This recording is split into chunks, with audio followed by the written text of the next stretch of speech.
ଯିଏ ଯେତେ ଛୋଟ ହେଲେ ମଧ୍ୟ ତାକୁ ହୀନ ଅସହାୟ ମନେ କରିବା ଠିକ୍ ନୁହେଁ। ଛୋଟ ହେଲେ କ'ଣ ହେବ, ତାଠାରୁ ବି କିଛି ଶିଖିବାର ଥାଇପାରେ। କାହାର ଆକାରକୁ ନୁହେଁ, ବରଂ ତା'ର ବିଚାରକୁ ବୁଦ୍ଧିକୁ ବିବେଚନା କରି ତାକୁ ତଉଲିବା ଦରକାର। ବଣର ରାଜା ସିଂହ ସାହସୀ, ବଳୁଆ, ତାକୁ ସମସ୍ତେ ମାନନ୍ତି, ଭୟ ବି କରନ୍ତି। ଥରେ ସିଂହ ଗଛ ଛାଇରେ ଆରାମରେ ଶୋଇ ଘୁଙ୍ଗୁଡ଼ି ମାରୁଥାଏ। ମୂଷା ଛୁଆଟିଏ ବୁଲୁ ବୁଲୁ ସିଂହ ଉପରକୁ ଚଢ଼ିଗଲା।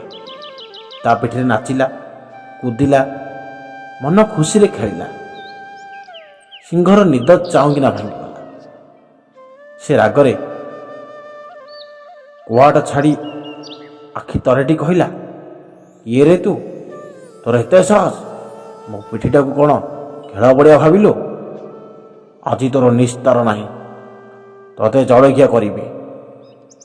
ମୂଷା ଡରରେ ଛାନିଆ ହୋଇପଡ଼ିଲା। କାନ୍ଦି କାନ୍ଦି ହାତ ଯୋଡ଼ି ନେହରା ହୋଇ କହିଲା, ତମେ କେତେ ବଡ଼ ରାଜା ପରିକା, ମୁଁ ତ ଏଡ଼େ ବକଟେ। ମୋତେ ଖାଇଲେ ତମ ପେଟ ପୁରିବନି, ମୁଁ ତମର କଳେ ବି ହେବିନି। ମୋତେ ଛାଡ଼ିଦିଅ, ଦିନେ ନା ଦିନେ ମୁଁ ତୁମର ଉପକାର କରିବି। ସିଂହ ଦୟାକରି ମୂଷାକୁ ଛାଡ଼ିଦେଲା। କିଛି ଦିନ ବିତିଗଲା। ଦିନେ ସିଂହ ବଣରେ ବୁଲୁ ବୁଲୁ ଶିକାରୀ ଫାଶରେ ପଡ଼ିଗଲା। ଯେତେ ଚେଷ୍ଟା କଲେ ମଧ୍ୟ ମୁକୁଳି ପାରିଲାନି। ଜୋରରେ ଗର୍ଜନ ତର୍ଜନ କଲା। ସେଇ ବାଟେ ମୂଷା ଯାଉଥିଲା। ଫାଶରେ ପଡ଼ିଥିବା ସିଂହକୁ ଦେଖି କହିଲା, ମହାରାଜ, ଧୈର୍ଯ୍ୟ ଧର, ମୁଁ ତୁମକୁ ମୁକୁଳାଇ ଦେବି। ମୋ ମୁନିଆ ଦାନ୍ତରେ ଫାଶକୁ କାଟି ଟିକ୍ ଟିକ୍ କରିଦେବି। ସଙ୍ଗେ ସଙ୍ଗେ ମୂଷା ତା କାମରେ ଲାଗିଗଲା। ସିଂହ ମୁକୁଳି ହାଇ ମାରି ଅଳସ ଛାଡ଼ିଲା। ମୂଷାକୁ ପିଠିରେ ବସାଇ ବଣଯାକ ବୁଲିଲା।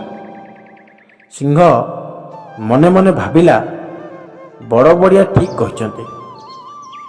ଛୋଟକୁ ନମଣ ହୀନ, ଛୋଟ ପାଖ ଥାଏ ଅନେକ ଗୁଣ। ତ ସାଙ୍ଗମାନେ, ଏଇ କାହାଣୀଟିରୁ ଆପଣମାନେ କ'ଣ ଶିଖିଲେ ଆମକୁ କମେଣ୍ଟ ମାଧ୍ୟମରେ ନିହାତି ଭାବରେ ଜଣାଇବେ।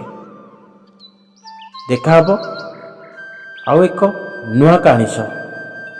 ରହୁଛୁ, ନମସ୍କାର।